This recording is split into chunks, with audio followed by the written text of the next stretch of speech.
Bonjour, alors ce petit générique, c'est parce que nous sommes suivis en direct, en streaming sur la chaîne du Presse Club. Nous recevons ce matin Ramayad, candidate à la présidence de la République. Je la reçois en compagnie de mes confrères Yannick Halimi, rédactrice en chef adjointe du Parisien, et Hervé Gaucho, rédacteur en chef économie de France 3. Ramayad, vous venez de corriger une petite note que j'ai prise. Pas du tout, pas parce du que j'avais noté que vous avez 40 ans et vous ne les avez pas encore. Non, mais ça va. Alors, donc vous avez 39 ans révolus. Vous êtes candidate à la présidence de la République. Auparavant, vous avez été 2 fois ministre, ambassadeur auprès de l'UNESCO, conseillère régionale d'Île-de-France. Vous n'avez plus aucun mandat aujourd'hui. Alors, pourquoi cette candidature ? Pourquoi ? D'abord, bonjour à toutes et à tous. Merci de m'avoir invité. Ça fait 10 ans maintenant que je suis engagée en politique.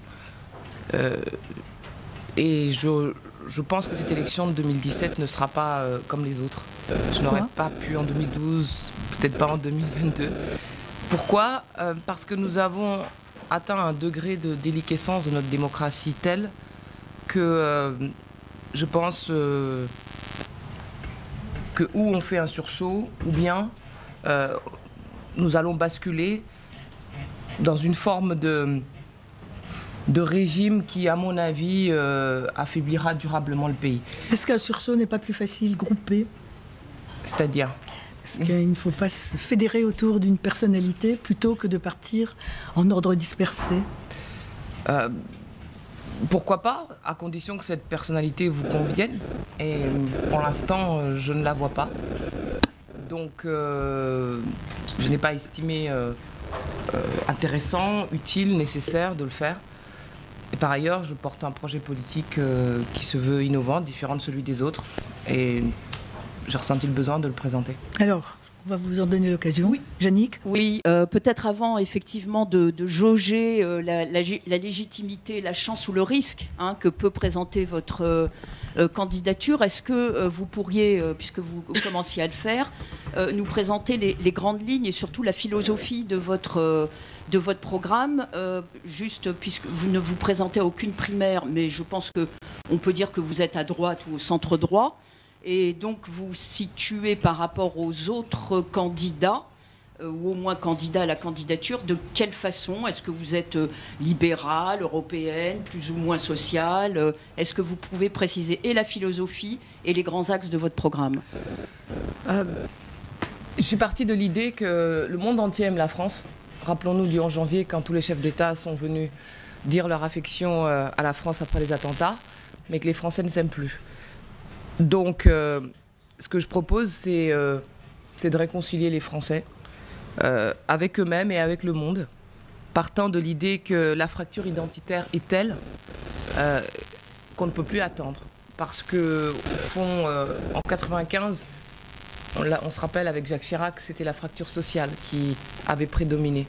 Et je pense qu'on est passé de la fracture sociale, qui n'est pas résorbée, à la fracture identitaire. Notre pays est déchiré par des dissidences communautaires, religieuses, territoriales, générationnelles. Nous sommes dans un pays qui fait face à 3 Frances. La France des vainqueurs de la mondialisation, ceux qui sont à l'aise dedans, qui en connaissent les règles. La France des classes moyennes, insécurisées socialement, physiquement, qui veut des coupables. Et puis la France sécessionniste, radicalisée, qui met aux prises la France des campagnes, celle qui vote Front National. Et puis, les deux ne peuvent se superposer d'ailleurs, la France des zones urbaines sensibles, où on trouve effectivement des jeunes qui sont tentés par le djihadisme, la radicalité religieuse. Et au-dessus de tout cela, on a une jeunesse globale, prête à basculer, qui est hors jeu. Et dans une situation pareille, la question qui se pose n'est pas de faire les 35 heures ou les 39 heures. C'est quelle nation voulons-nous ? Quelle France voulons-nous ? Et avons-nous envie d'y aller ensemble ? Je pense que si on en est là aujourd'hui, c'est à cause de l'absence totale de projets collectifs puissants qui auraient établi des principes communs sur lesquels se retrouver. Donc aujourd'hui, il faut avoir ces principes communs qui nous permettent de rebâtir une nation. de par mon histoire personnelle et mon parcours politique, j'ai très modestement eu le sentiment, la sensation que je pouvais être à la convergence de toutes ces fractures, non pas pour diviser encore plus la société française comme la plupart des candidats y sont tentés, mais pour au contraire trouver les bases d'une convergence possible, une convergence nationale. Ça passe évidemment par beaucoup de choses, mais d'abord, je pense, par la lutte contre les inégalités, par la réhabilitation de l'école républicaine, par évidemment sur le plan extérieur, la réaffirmation d'une France singulière sur la scène internationale, une puissance médiatrice. Et je ne crois pas aujourd'hui que qui que ce soit sur la scène politique porte cette idée-là. Hervé ? Oui, bonjour Amayad. Vous évoquez une France fracturée avec des risques de poussées populistes et évidemment on pense sans doute comme vous au Front National, mais est-ce que vous ne croyez pas justement que votre candidature, plus celle de Michel Alliot-Marie, plus celle d'Henri Guénaud, plus celle de tous ces candidats qui se manifestent dans le cadre des primaires, mais surtout en dehors du cadre des primaires, est-ce que vous n'avez pas peur qu'on se retrouve in fine l'année prochaine avec une atomisation de la présidentielle et avec le risque de se retrouver avec un scénario façon 2002 ? Et j'en profiterai après pour reprendre votre question sur où est-ce que je me situe, centre droit, etc. Alors, il y a beaucoup de candidats, mais plus de la moitié est engagée dans la primaire de droite. Si on regarde les candidats directement engagés dans la présidentielle directement, on est moins nombreux que la dernière fois à la même date. Ensuite, si j'ai choisi de me déclarer un 21 avril, c'était justement pour pouvoir anticiper cette question que vous venez de poser. Le 21 avril 2002, Jean-Marie Le Pen est arrivé au deuxième tour de l'élection présidentielle. Les Français sont descendus dans la rue pour dire non.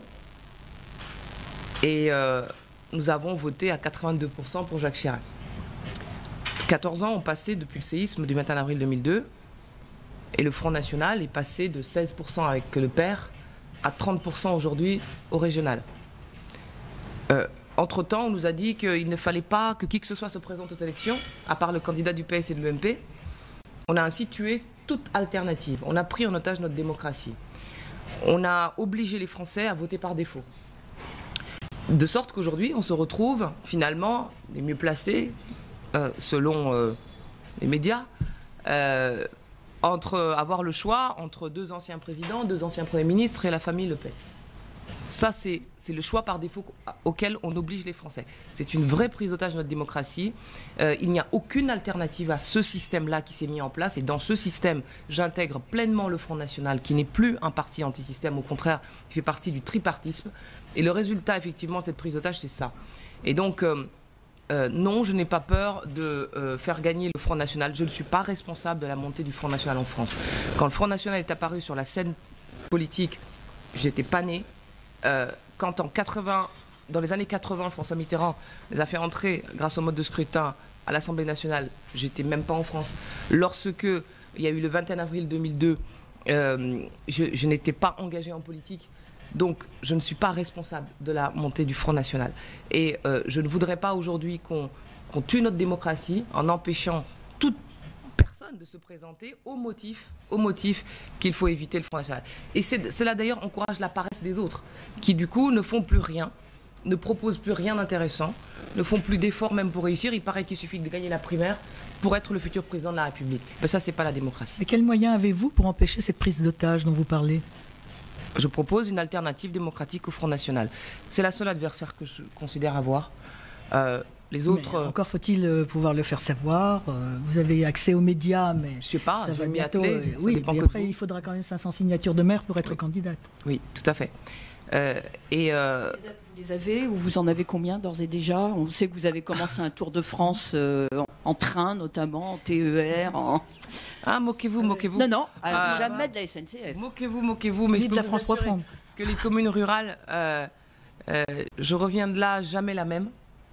C'est une vraie plongée dans la France réelle, qui est passionnante. Quand j'arrive à Arcy-sur-Cure ou à Savigny-les-Prés, que ce soit en Saône-et-Loire, en Côte-d'Or ou dans l'Yonne, d'abord les maires croient à un canular. Ah bon? Oui, parce qu'ils ne pensaient pas que quand on les appelle pour prendre rendez-vous que c'était sérieux. Parce que personne ne vient jamais les voir. Et c'est vrai qu'on est tenté à chaque fois de se dire, quand on arrive à la manière d'un Jacques Chirac, c'est beau chez vous, mais c'est loin. En effet, c'est un travail assez prenant, mais passionnant, parce que ce que j'entends de la part des maires, parce que je vais voir principalement des maires de communes de moins de 200 habitants et sans étiquette, donc la parole est beaucoup plus libre, c'est une révolte profonde dans le pays et on est au-devant de choses très graves. J'en suis convaincue. Je le pensais avant, c'est pour ça que je me suis présentée, mais je me suis présentée en me disant, à situation hors norme, il faut un projet de radicalité et il faut un projet hors norme. Et je porte cette radicalité en moi depuis toujours, mais encore plus dans cette présidentielle. Mais je peux vous dire que ce que j'entends de la part des maires de ces communes rurales est réellement porteur d'une grave situation. Il y a beaucoup de colère, il y a c'est même plus de la déception. Moi, je me rappelle encore de certains maires comme celui de Lucy-sur-Cure, il y a 2 jours, qui me disaient nous avons coupé 144. Nous avons coupé la tête des rois, nous allons couper la tête des républicains, avec un petit air, hein, je précise. Des républicains. Des républicains. Ça fait quand même beaucoup de têtes à couper. Beaucoup de têtes à couper, une haine des préfets, un État considéré comme un adversaire, des compétences transférées aux communes sans aucune garantie de financement. Je rencontre des maires qui, de leurs propres mains, ont construit les logements sociaux, d'autres qui nettoient eux-mêmes les cimetières. Je veux dire, on est dans une situation absolument... moi, je refuse qu'on considère que la campagne doit se jouer uniquement dans les grandes agglomérations. D'accord, mais Ramayad, juste 2 questions. Combien de signatures avez-vous? Ou au moins de promises? Je vais vous dire, les signatures sont les formulaires de parrainage sont envoyés par les préfectures en mars 2017. En mars 2017, oui, de manière nominative, informatique, numérotée, à chacun des 40 000 parrains potentiels. Donc aujourd'hui, personne n'a de signature. Alors il peut y avoir que des engagements. Oui. Et vous êtes reçu comment? Vous imaginez que... vous pouvez imaginer que avant de venir, j'appelle des maires pour leur demander un rendez-vous, X date, et que je traverse le pays, y compris en affrontant les grèves pour aller jusque là-bas. En général, quand je viens, le maire m'accorde le parrainage. D'accord. Bon, j'ai une centaine de rendez-vous avant l'été. Une centaine de rendez-vous avant l'été. Et, pardon, Vas-y. D'accord. Non, vas-y Anita, je t'en Non, prie. est-ce que vous êtes complètement en rupture de banc avec l'UDI? Je ne parle pas du Parti radical dont vous avez été exclu, mais l'UDI, vous aviez rejoint Jean-Louis Borloo et vous souhaitiez qu'il soit candidat à la présidentielle de 2012, il ne l'a pas été. Alors aujourd'hui, quelles sont vos relations avec vos anciens amis politiques ou vos amis politiques? Écoutez, donnez-moi de leurs nouvelles, je ne les ai pas vus, ou ni entendus, donc je ne sais pas ce qu'ils deviennent.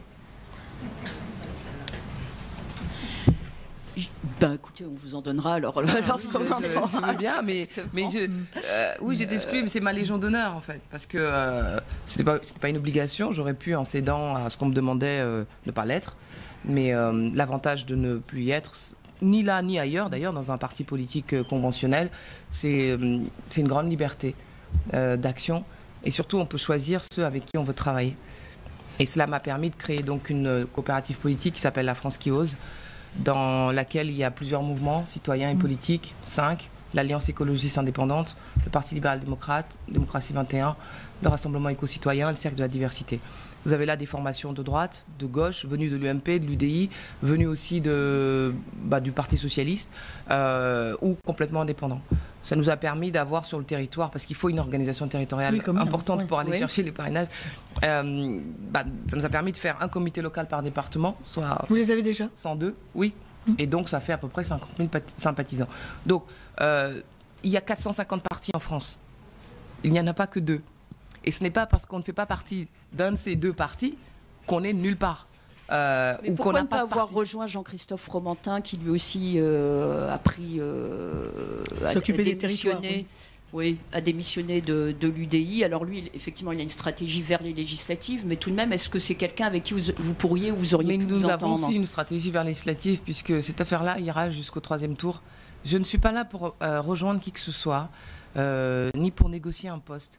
Sinon, je ne me serais pas entourée de ce type d'organisation qui elles, avaient même, avant de me rencontrer, cet objectif-là d'aller jusqu'aux législatives. Donc on ira ensemble jusqu'aux législatives.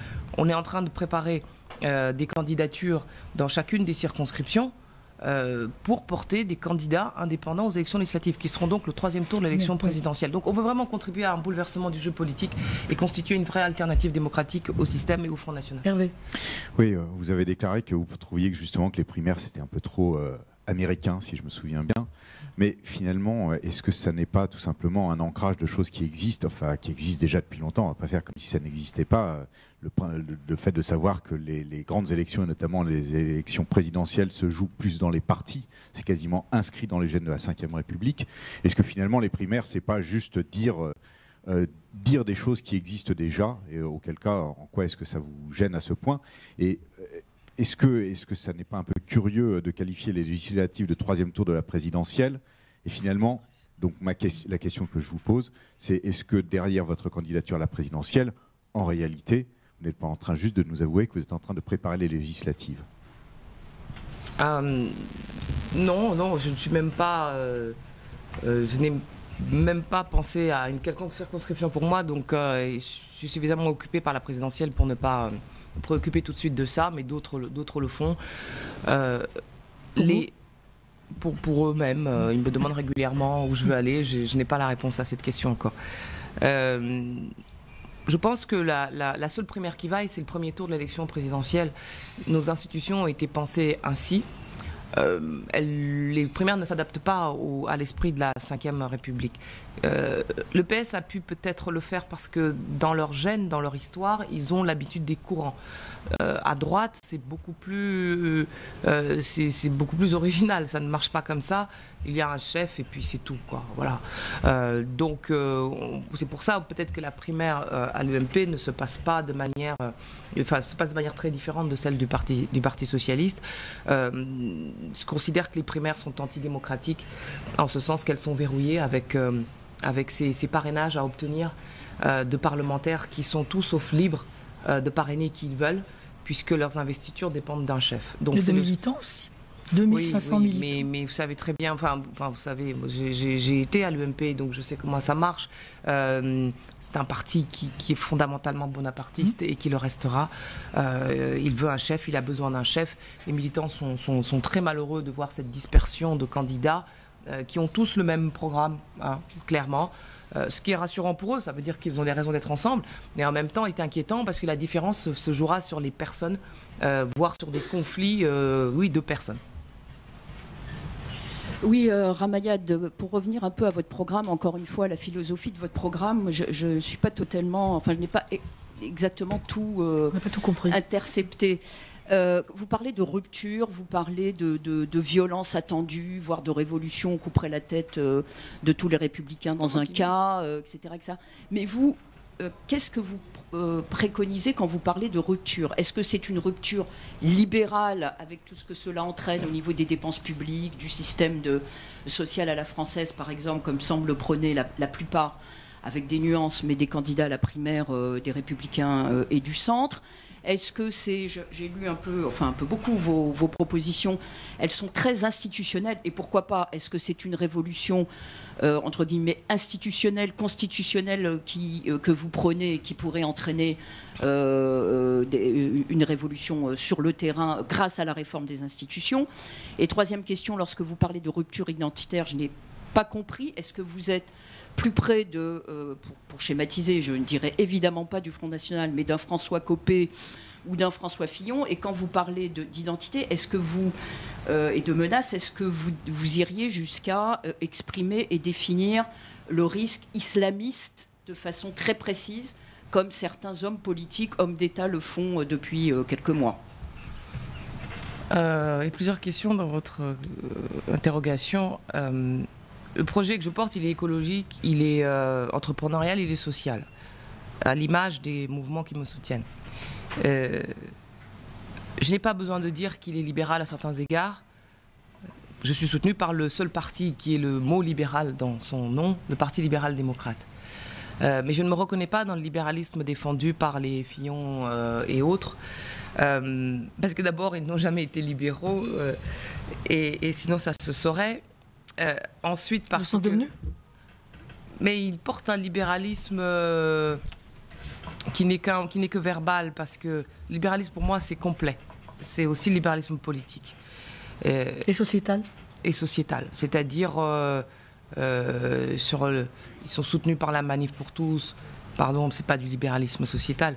Ils soutiennent Assad et Poutine. C'est pas du libéralisme politique. À l'époque de l'URSS, on était aux côtés de Solzhenitsyn quand on était libéral, pas aux côtés du système soviétique. Donc, ils ne sont pas libéraux. Et sur le plan économique, ils ne le sont pas non plus.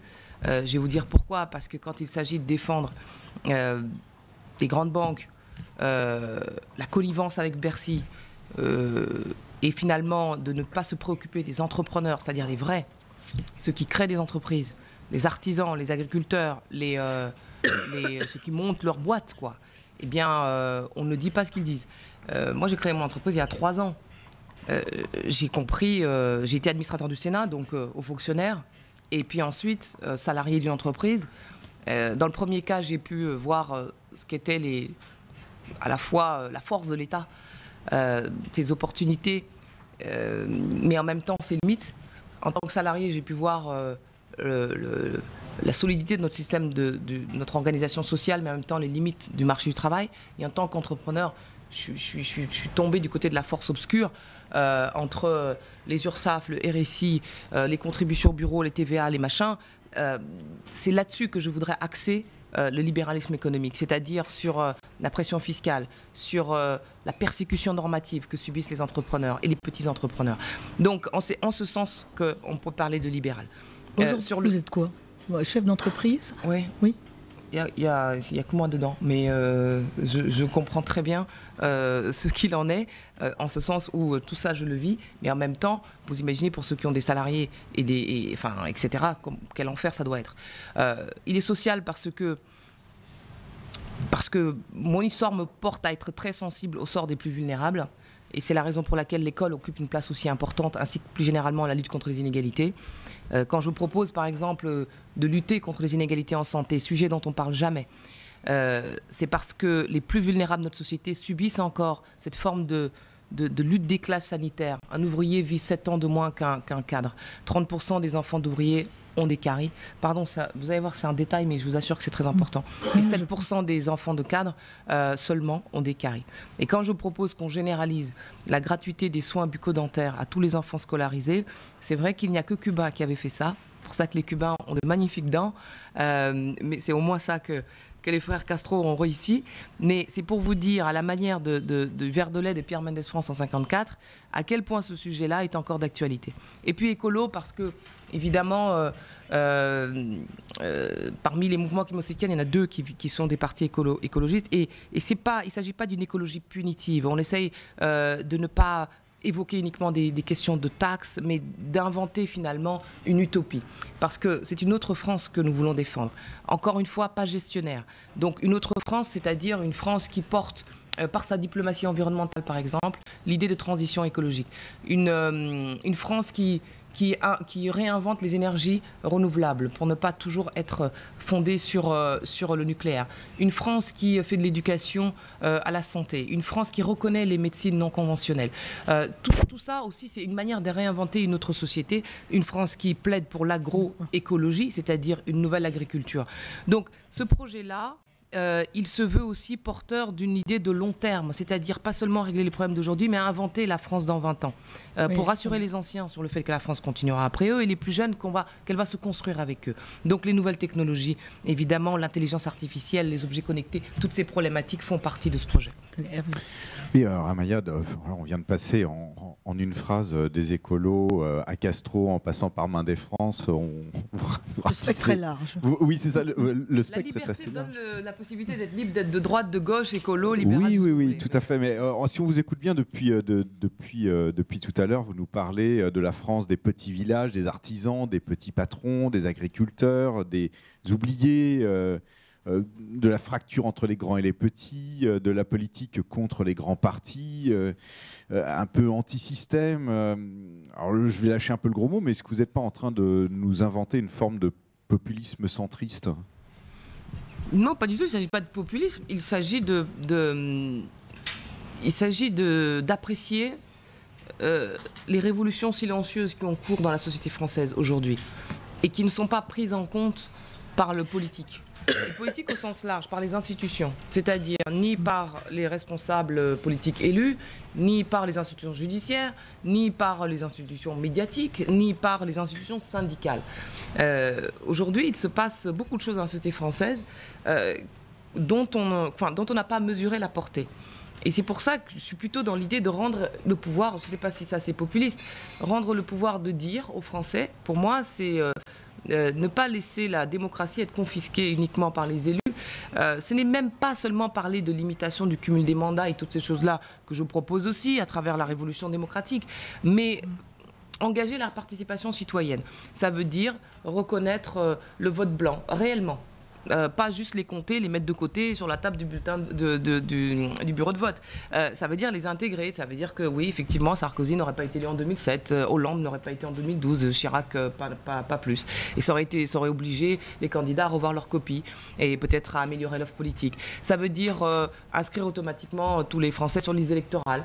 9,5 millions de Français n'ont pas pu voter parce qu'ils n'étaient pas inscrits ou mal inscrits sur les listes au premier tour de 2012. C'était le score de Nicolas Sarkozy en 2012 au premier tour.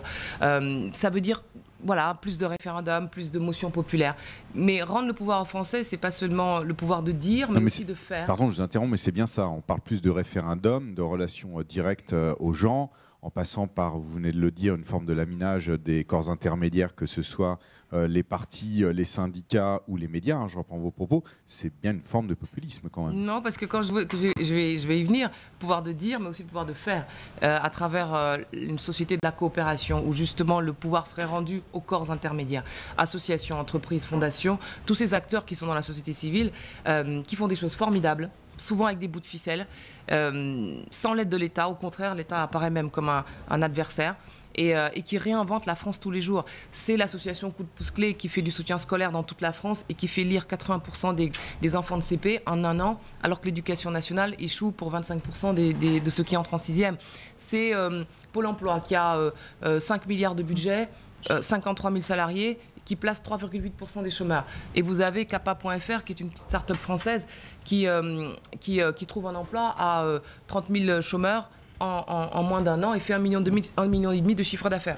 Ça veut dire quoi? Ça veut dire qu'il y a des secteurs où clairement l'État échoue complètement, pour lesquels il y a des milliards qui sont déversés. Pourquoi demain ne pas inventer une nouvelle société, oui, de la coopération, en ce sens qu'on créerait du lien entre les hommes finalement, en transférant ces budgets-là vers ces acteurs-là pour leur permettre de démultiplier la recette de leur succès. Et il y a un vrai potentiel parce qu'en France, on a une tradition solidariste très forte. On est le pays qui crée le plus d'entreprises en Europe. On n'aime pas les entreprises, mais on est le pays qui en crée le plus en Europe, mais bon, il ne crée pas d'emploi. Deuxièmement, on est un pays où il y a 1 million d'associations. Quand j'étais au ministère des Sports, j'ai bien vu que le premier mouvement associatif de France, c'était le mouvement sportif, avec un sens de l'engagement des Français qui est extraordinaire. Donc, pourquoi ne pas faire finalement une décentralisation, non pas territoriale, mais citoyenne, et passer finalement de l'État-providence à la société-providence. Et c'est là où on arrive à cette utopie nouvelle, c'est-à-dire à ce qu'on invente une autre société qui n'est pas celle des gestionnaires, c'est-à-dire des autres candidats. Et c'est pour ça que je vous disais tout à l'heure que je ne me reconnais comme adversaire que Le Pen, parce qu'elle a une vision de la France qui est totalement aux antipodes de la mienne, mais je lui reconnais une vision de fermeture, d'intolérance, de tout ce que vous voulez, mais elle en a une. Les autres ne pensent pas la France dans 20 ans, à l'échelle du monde, et sont uniquement dans les questions de dégressivité du chômage et ces choses-là, alors que c'est l'ensemble du pays qu'il faut rebâtir. Votre société n'est pas très productive et productrice, mais je vais d'abord vous laisser. Vous allez voir. Si. Juste pour poursuivre sur la question d'Hervé, une des lignes de clivage entre populistes et non, c'est l'Europe. Donc, est-ce que vous pourriez préciser rapidement, mais votre position et votre philosophie sur l'Europe et deuxième question, qu'est-ce que vous pensez de la loi El Khomri? Est-ce que vous descendriez dans la rue ou est-ce que vous soutiendriez la CFDT pour faire vite?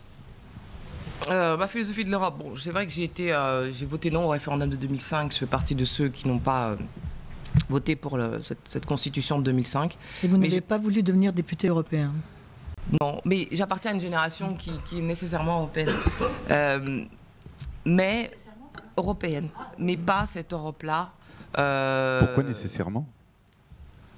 Parce qu'on a grandi avec, parce que pour atteindre une masse critique capable de rivaliser avec la Chine et les États-Unis, il faut que nous soyons sur une dimension européenne, parce que c'est un horizon souhaitable, parce que, je dirais même, j'ai une affection particulière pour l'autre Europe, qui est le Conseil de l'Europe, non pas à 28 mais à 47, qui intègre même le Conseil de l'Europe, qui est à Strasbourg, qui est fondé sur la Convention européenne des droits de l'homme.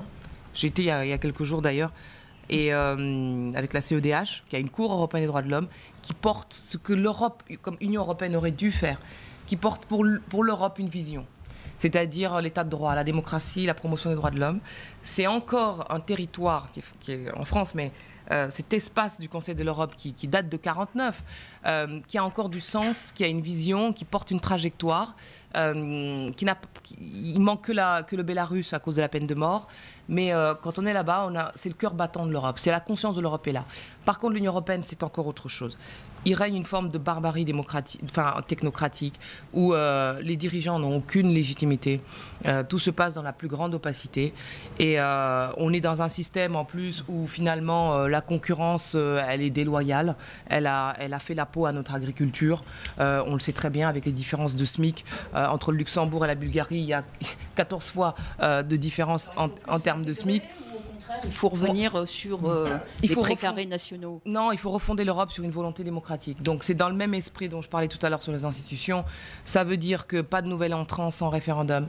Ça veut dire que le droit d'initiative citoyenne qui ne fonctionne pas, qui est un instrument mort-né au bout de 3 ans, qui devait permettre aux citoyens européens, à partir d'1 million de voix, enfin de signataires, de porter des motions populaires auprès de la Commission, ce truc-là ne marche plus. Il y en a à peine 2 par an.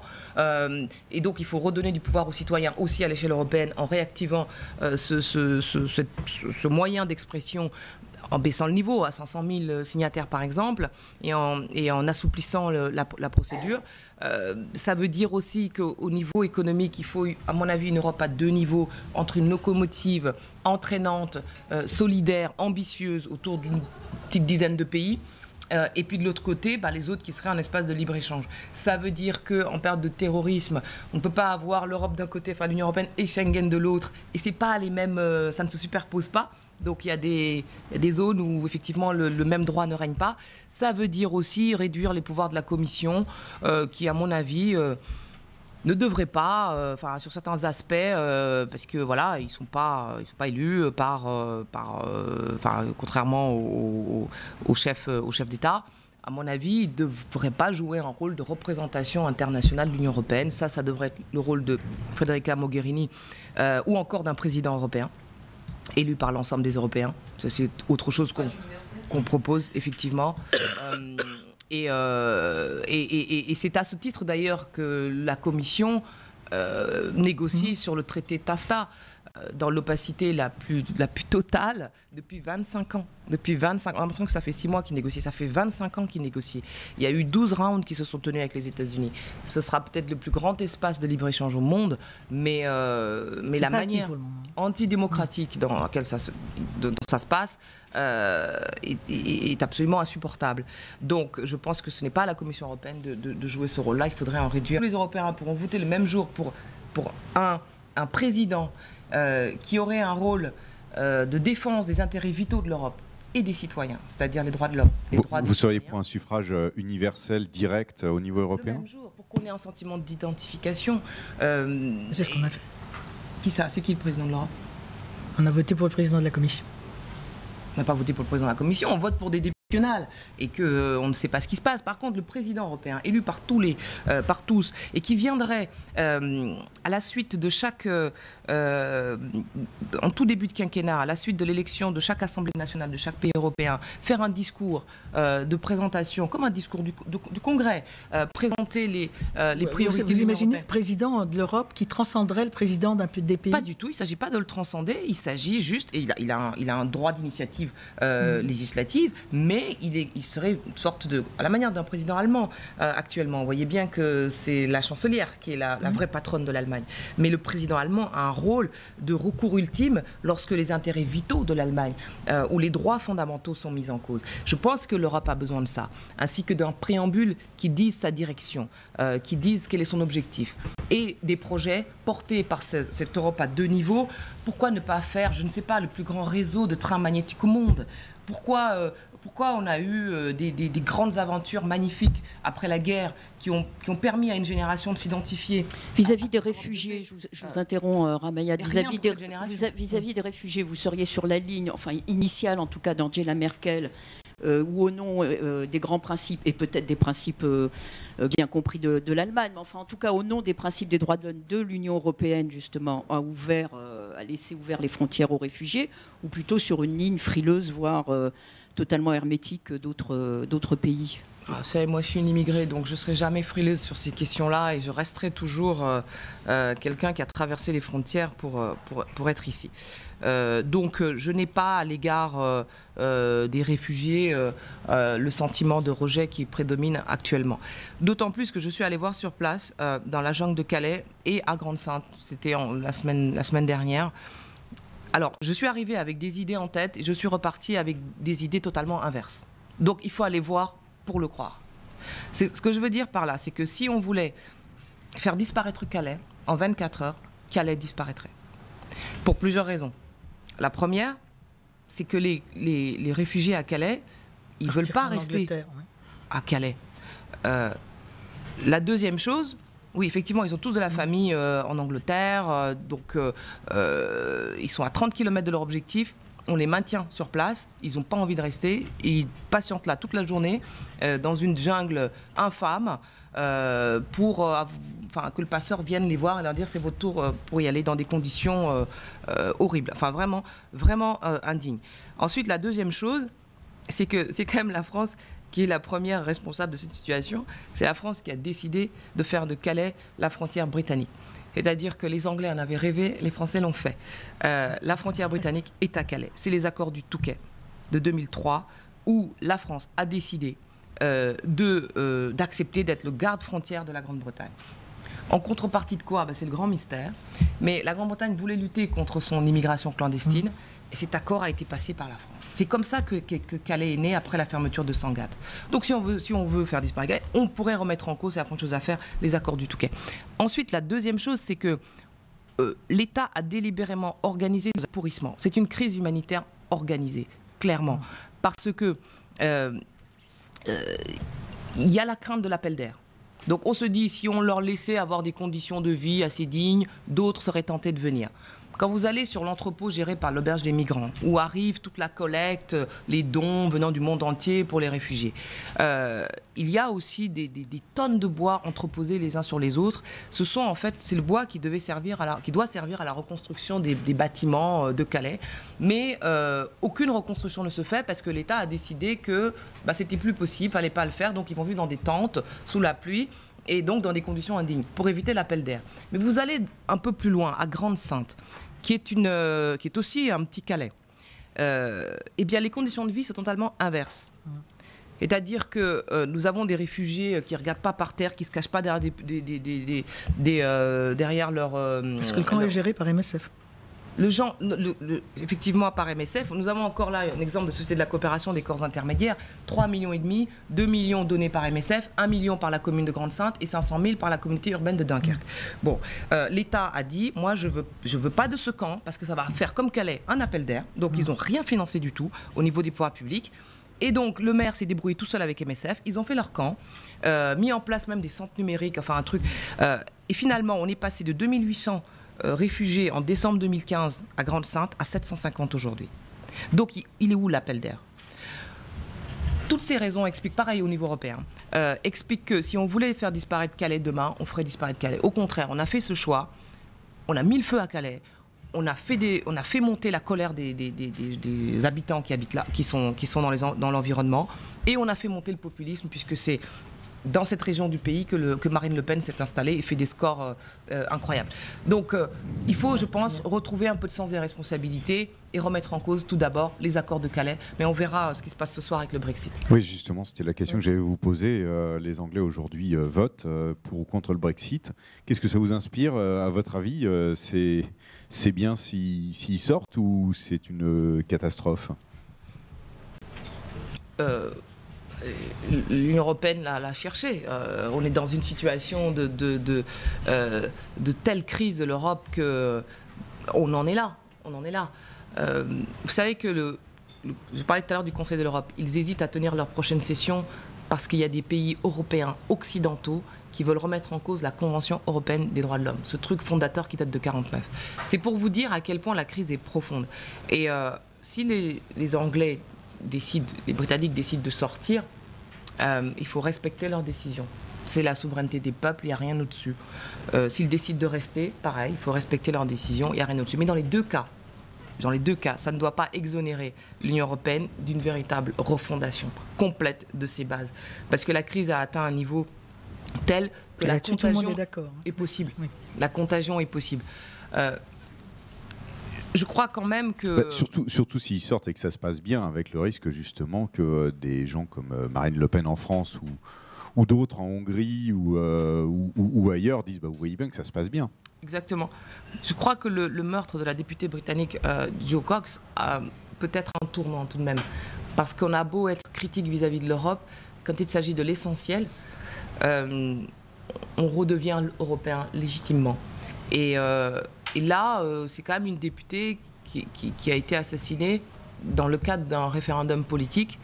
Peut-être que cela va provoquer chez les Anglais un sursaut. Alors, dans le même ordre d'idée, quel regard jetez-vous sur Podemos?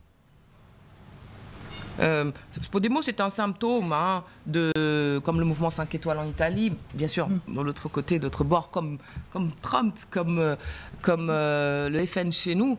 C'est le symptôme de cette démocratie, de ces démocraties. Le parti de gauche, Mélenchon, Podemos et le FN, c'est quand même... Oui, vous comparez plus Podemos au FN qu'à Nuit debout, par exemple, puisqu'ils se sont comparés eux-mêmes. Ils sont aux antipodes, mais c'est un symptôme. Sur le fond, ils sont des antipodes. Mais tout ça, tous ces mouvements, c'est un symptôme de la crise très profonde de nos institutions démocratiques. Et donc les citoyens cherchent des alternatives qui atteignent une certaine forme de radicalité, des formes d'expression nouvelles qu'il faut laisser vivre, à mon avis. Nuit debout a essayé, les mouvements citoyens essayent également. C'est très difficile en France parce qu'il y a un mode de scrutin qui est ravageur pour tout ce qui n'est pas parti de gouvernement, PS ou MP en quelque sorte. Mais je crois que, à un moment donné, le mode de scrutin ne suffira plus. C'est comme le Front républicain. À un moment donné, ce n'est plus qu'une opération arithmétique qui sert aux deux partis à garder les postes pour leurs élus. Mais ça ne règle rien à la montée de ces populismes-là. Rien du tout. Je vais prendre 2 questions dans la salle, puisque 2 personnes se sont manifestées. Allez-y.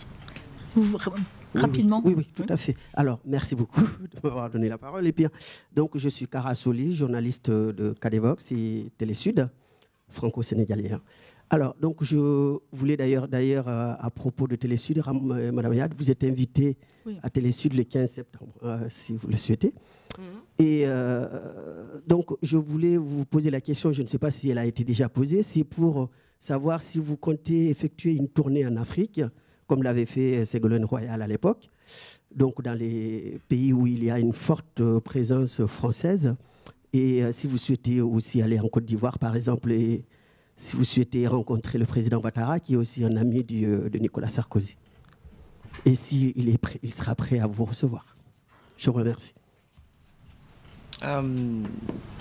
Oui, je suis en train de préparer 2 déplacements justement au Sénégal, qui est le pays où je suis né. Pas seulement d'ailleurs, j'étais sénégalaise jusqu'à l'âge de 21 ans. Et l'autre, la Côte d'Ivoire. vous savez des trucs ou on vous a dit des choses ou... Parce que je n'en avais pas encore parlé. Mais en tout cas, c'est les deux pays où j'aimerais bien aller. Je ne connais pas du tout les deux présidents, les deux chefs d'État, je ne les ai jamais rencontrés. Quand j'étais au Quai d'Orsay, j'ai surtout travaillé sur l'autre Afrique. Ce qui est très intéressant, c'est qu'en quelques années, il s'est passé une véritable révolution africaine et je ne suis pas sûre qu'on en ait saisi la portée en France. C'est un continent aujourd'hui qui connaît un taux de croissance supérieur à 5% depuis 12 ans. 3% le reste du monde. C'est-à-dire que c'est devenu le nouvel atelier du monde.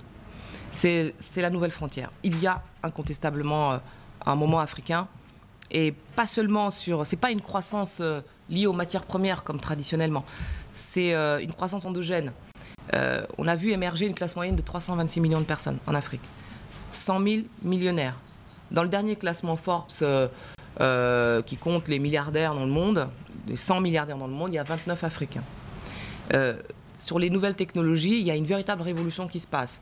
C'est-à-dire que le Kenya, par exemple, comptait, pardon pour les chiffres, mais c'est tellement parlant, 15 000 portables, aujourd'hui il y en a 15 millions. Les fonds de pension, 400 milliards de fonds de pension, de montant dans les fonds de pension africains. Les transports terrestres, les transports dans le ciel ont complètement explosé. On a beaucoup parlé de la Chine. C'est vrai que ce n'est plus l'aide au développement qui fait l'avenir de l'Afrique et son actualité, c'est l'investissement. Et la France est encore dans cette histoire d'aide publique, mais l'Afrique ne veut plus d'aide, elle veut de l'investissement. Et les rivaux sont très très forts. C'est plus la Chine simplement. La Chine c'est déjà derrière nous. C'est l'Inde qui a multiplié par 30 ses investissements. C'est le Maroc, c'est-à-dire que ça se passe en interne. Le Maroc, avec le roi, avec son statut de commandeur des croyants, qui a une vraie influence sur le continent. C'est la Turquie, c'est la Corée du Sud, c'est le Japon.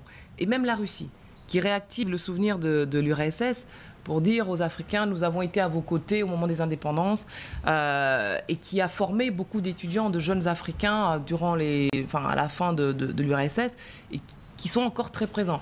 Donc c'est un continent qui est vraiment un carrefour, et donc dans ce contexte-là, je pense qu'il est très important qu'on sorte de cette logique, de précaré africain, de France-Afrique, qu'on tourne le dos aux hippopotames de la France-Afrique pour plutôt faire confiance à ceux qui portent une forme d'Afrique-capitalisme. Et je crois que une autre question. Oui, pardon. Cette transition-là, il faut qu'on arrive en France à la sentir et j'aimerais y aller pour pouvoir faire sentir ça. Voilà. Merci. Monsieur. Oui, bonjour. L'idée, c'est d'avoir une approche globale, parce que quelles que soient les réformes, c'est un peu le système aujourd'hui qui visiblement pose problème. Au niveau de l'emploi, que pensez-vous de l'application de la Charte de la Havane ? Et est-ce que vous connaissez dans le domaine économique le montant d'augmentation de la dette Charte de la Havane, oui. Et connaissez-vous le montant de l'augmentation de la dette cumulée de tous les États du monde par 24 heures, qui est la conséquence de la... C'est pas un quiz, hein. Je sais pas.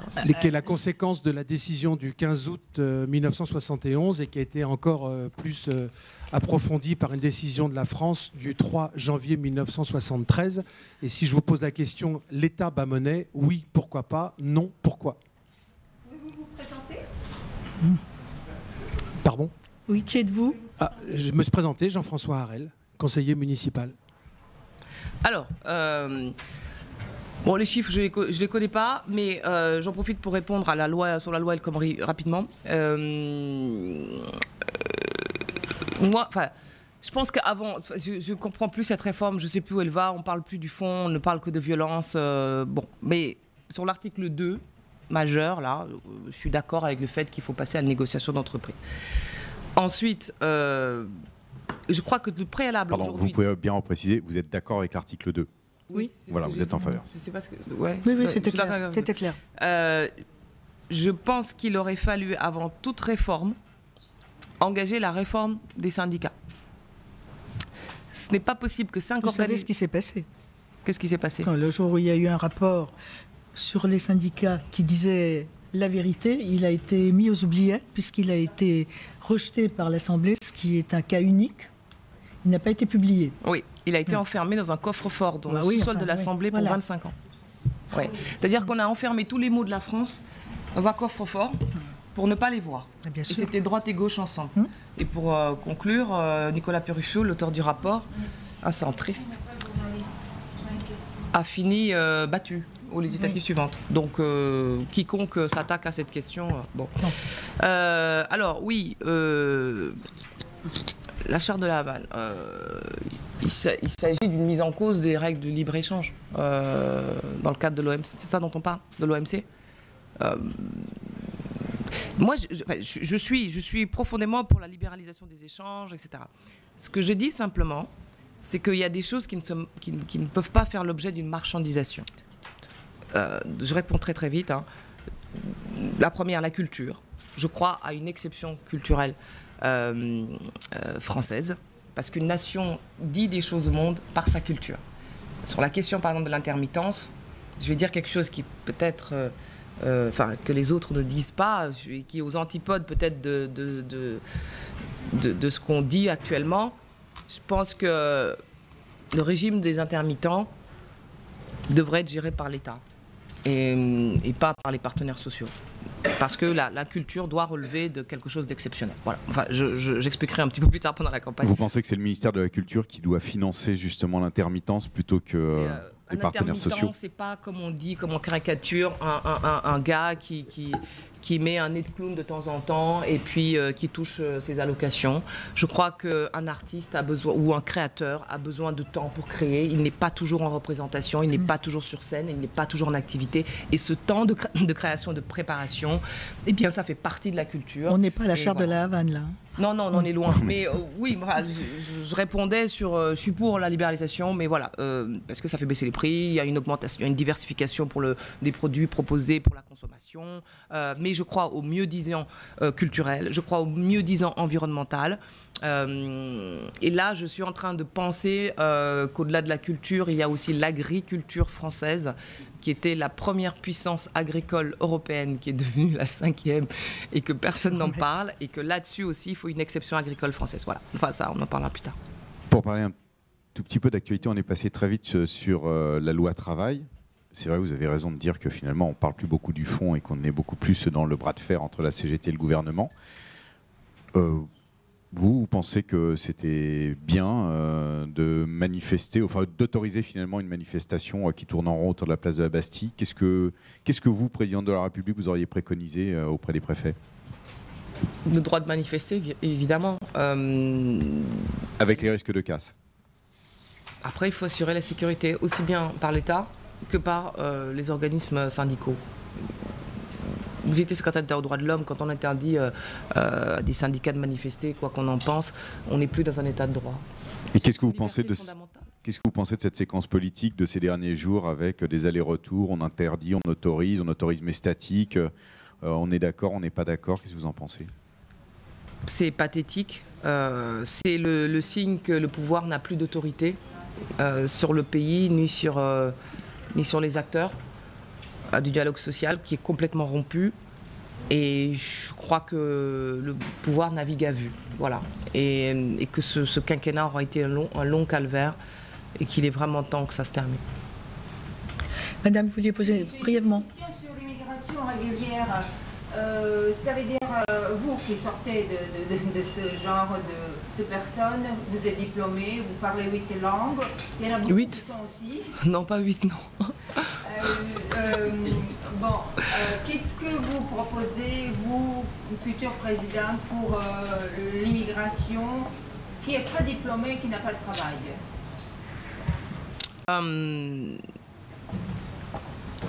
Bon, d'abord, on va faire un constat très simple. Ces immigrés-là, les étudiants en gros, Oui, en gros, mais diplômés aussi. Hein. ils veulent plus venir en France, déjà. Il faut comprendre ça. D'abord parce qu'il y a eu beaucoup de découragement. Politique de visa très dure, politique de charter. Tout ça a pesé sur les esprits des jeunes étudiants du monde, y compris notamment d'Africains. Ensuite, parce qu'on a une croissance économique qui est assez atone, avec un marché qui ne permet pas des créations d'emplois pour ce type de profil, parce que notre système universitaire a beaucoup de problèmes, pour résumer, donc n'est pas suffisamment attractif malgré sa relative gratuité par rapport à d'autres structures. Et enfin, parce que les autres pays ont eu une politique très offensive dans ce domaine, je pense au Canada, je pense à la Chine, je pense à la Grande-Bretagne, qui font que on est largué. Donc je crois que l'immigration des cerveaux doit être complètement repensée. Mais plus généralement sur l'immigration, je pense que notre pays doit accueillir en fonction de ses besoins, tout simplement. J'ai pas de tabou là-dessus. Les années où on peut, on accueille. Quand on peut plus, on n'accueille pas. Voilà, c'est aussi simple que ça. On va prendre la dernière question. Jenny. Avec plaisir. Ramayad, si jamais vous ne passez pas le premier tour de l'élection présidentielle, est-ce que vous vous prononcerez en faveur d'un candidat le moment venu ? Mais attendez de voir si je ne passe pas certes. l'élection présidentielle. D'abord la sélection. Enfin, la candidature. Je vous sens dubitatif. Parce que tant qu'on ne ressemble pas à Alain Juppé... C'est une question que j'aurais posée à Alain Juppé, à Nicolas Sarkozy ou à François Hollande, s'il y va. Si. Bah, si. Ah, si. Mais eux, ils sont déjà engagés. Il y en a qui ? Oui, ils se sont déjà engagés. C'est la charte de la primaire. Ah oui, mais c'est leur primaire. Moi, je ne me sens pas du tout liée par la primaire de gauche ou de droite. Et j'espère bien avoir mes signatures parce que c'est une question démocratique. Vous avez envie, vous, de voter entre Hollande et Sarkozy, Juppé et puis Le Pen ? On peut proposer une alternative à ça. On peut changer. Regardez, Matteo Renzi est devenu Premier ministre à 39 ans. Regardez ce qui se passe. L'Espagne avec Podemos qui révolutionne toute l'Espagne. Regardez Londres. Oui, Londres. Sadiq Khan qui est élu. Il est musulman. On a dit en France lourdement qu'il était musulman, maire de Londres. Obama qui termine 2 mandats. Une femme va peut-être être présidente des États-Unis. Et il y aurait donc que la France, qui aurait donc le choix entre tous ces anciens qui ont tous échoué. Je veux dire, et pourquoi vous ne laissez pas la chance à d'autres figures d'émerger, de proposer? Pourquoi la légitimité doit exclusivement venir de ceux qui ont été? Pourquoi uniquement élire des gens qui finalement attendent ça comme un bâton de maréchal? C'est-à-dire pour qui c'est la fin de l'histoire? Pourquoi ne pas élire des gens pour qui c'est le début de l'histoire, avec l'envie de faire encore? C'est moi qui vous pose la question. Écoutez, on attend la réponse. Merci beaucoup. Merci Ramayad d'être venu au Presse Club et d'avoir répondu à nos questions. Mais avec plaisir.